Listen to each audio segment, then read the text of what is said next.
Good evening guys, another session na naman. Kini din na design guys related sa usa ka anime na nakamanga strip.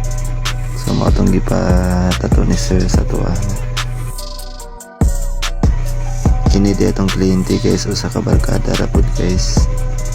Kauban na pud namo sa trabaho. So nagpa-booking siya kay na nagchat sa kuha mao tong nagdali-dali din ko kay para masugdan na namo kay dili ni basta-basta mahuman detalyado kayo guys kay kini siya na strip medyo risky kayo.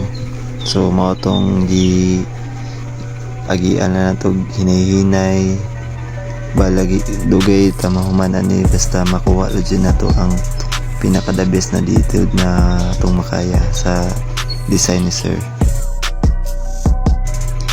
Ipakita lang ako ang finished artwork guys sa ending aning video guys.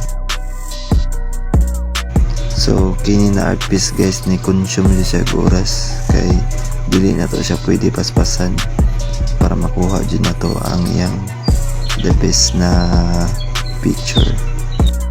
So mo na niyang outcome guys. Wala pa minahuman na ni guys kay medyo nasakitan na si sir, tapos katulgo na siya kay sayo pa yung duty ugma. So sa second session na ni guys kuluran pa nako ang mga mata ni og shadingan pa pod ang pinakababaw na picture na si Itachi kay medyo nasakitan na si sir og katulgo na pod siya. So mao na niya tong video guys. Thanks for watching.